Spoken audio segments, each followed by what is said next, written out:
Ano yan pati? Para saan yan? Matagal yung ginagamit. Sa motor. Sa motor. Uy, ano yan? Ano yung ginagawa mo dyan? Inilalagay yung kinuha mo. Pambira. Paano nakuha to sa bulsa ko sa likod? Dinukot ko. Di ko alam yun Bawal daw sa'yo. Kinuha ko na. Ay, dutusang ka. Kalingap thunder? Tapos idumos mo. Parang si Brian pati yung baon na mais nadali rin. Sa kanya, hindi talaga. Sa kanya, Kinuha ko talaga. kinuha walang paalam to Di ko rin hinahanap. Pagdaan, sabi, may soft drink si Papa mo. Sabi ni Hana.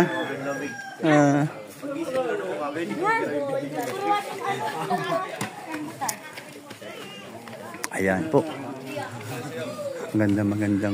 Magandang hapon.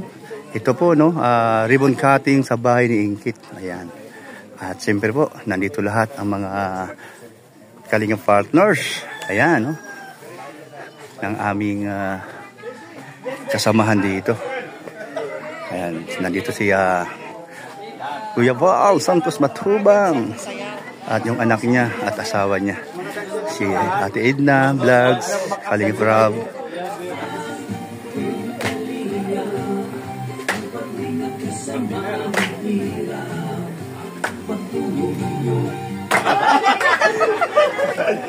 Kabarangay ko ba kayo? Ano masasabi mo na ikaw ay nilagay na sa kabaong o hindi pa naman? At ngayon, buhay na buhay ka baga? Galing ako sa langit. Bumaba ako sa lupa.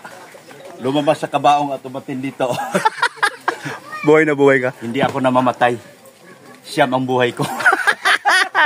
So, okay lang na gano'n ang thumbnail sa'yo? Wala namang problema. Ang problema kung paano mo dalhin at ipaliwanag sa tao yung kabulastugan na ginagawa mo. Pero Mamaya, bumalik wala sa naman. kanya, Diyos lang. Tanging Diyos lang po ang nakakaalam kung kailan tayo kukunin. So, hindi ka naman, Walang sino mang tao na pwede. hindi ka naman nasaktan doon. Nasasaktan. Ano ako demonyo ko. Ay, wag naman. Mayos ka. Wag. Galing na ako sa impyerno. Hindi ako tinanggap ni San Pedro. Kaya bumaba ako at paparusahan ko yung Panginoon. Joke lang. Yun talaga. Ayun naman content lang yan. Content At tingin mo, lang naman content yan. lang naman. Pero iba yung content niya. Yung content niya, Kabaong. baka bumalik sa kanya. Yun ang pinakamasaklap. Hindi siya marunong magdasal. Sinasabi ko, pumasok kasi yan sa live ko kagabi at pinagtulungan ng mga sponsor. Kaya hindi niya matanggap. Kasi madaling araw, puro bisita ko, US. Ang mga sponsor ko, mga big time sponsor na doon lahat. Wow, grabe. Kaya ang problema, pumasok siya. Nagyabang siya na nagyabang. Ay lumabas, wala siyang pinag-aralan. Hindi marunong sumulat, hindi marunong manalita. Nababas siya. So siya ang nagka-problema sa sarili niyang ginagawa. So, pumasok doon sa Live ko. sa live mo. So, para pang napasama pa siya. Oo. Parang ganon. Hindi naman. Pumasok siya sa live ko, may hinahanap siyang kwarta. Yung kwarta na yon, donation niya yon. Pero never kong nahawakan. Ayun. Buti, paliwanag mo. Never kong nahawakan yung pera na yon. Dahil ang binigay sa akin pera, pambayad na lang.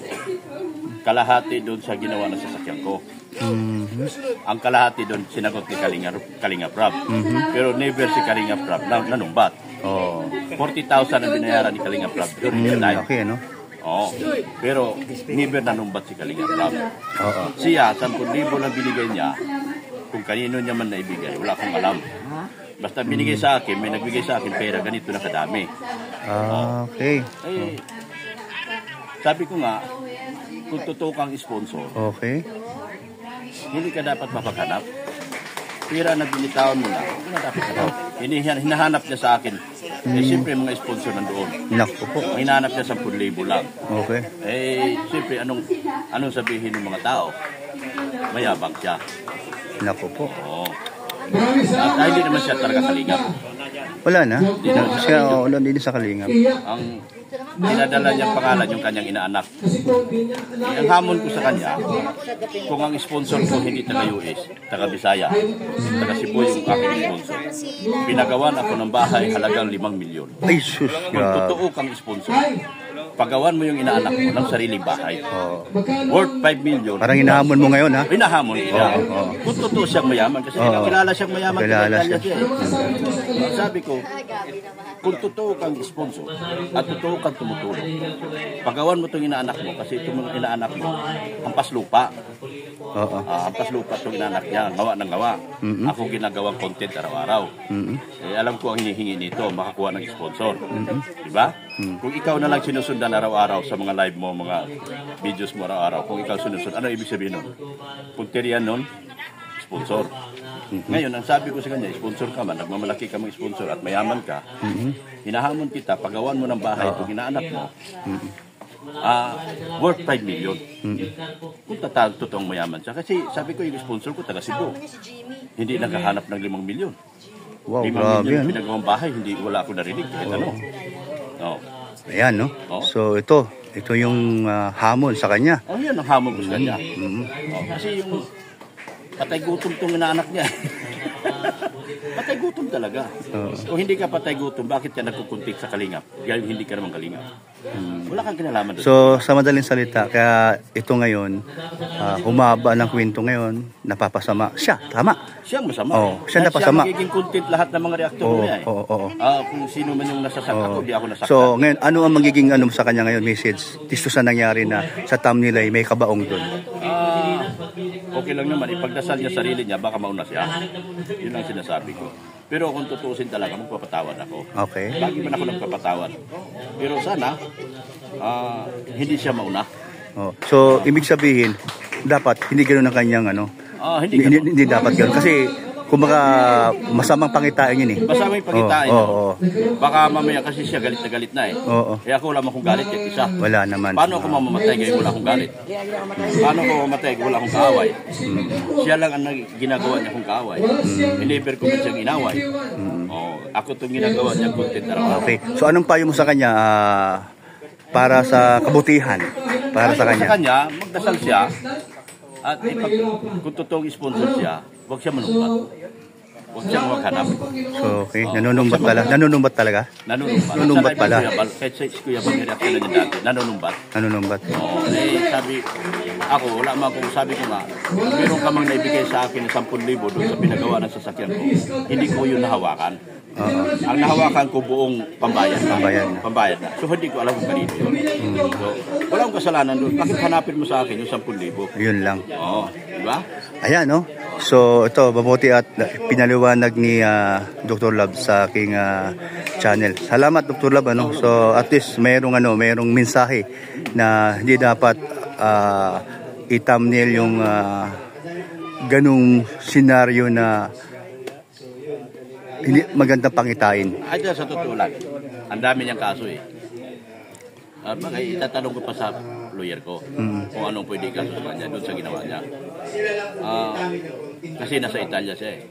Nasa Italia siya. Itatanong ko, hindi na ako dadaan sa Cybercrime Division.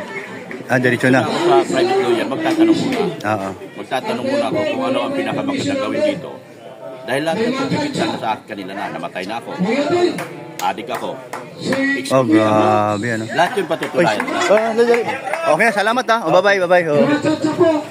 Ay, Satcha! Hala! Program po si Maria Cusinera. Hala! Tuloy-tuloy tayo. Gina. Music. Oh, music! Dali! Maestro. Sana? Ano? Ano na? Diretso na yan!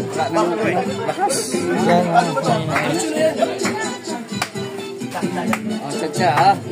Palakpak naman dyan! Kalimutan ko mag-outro dun sa site.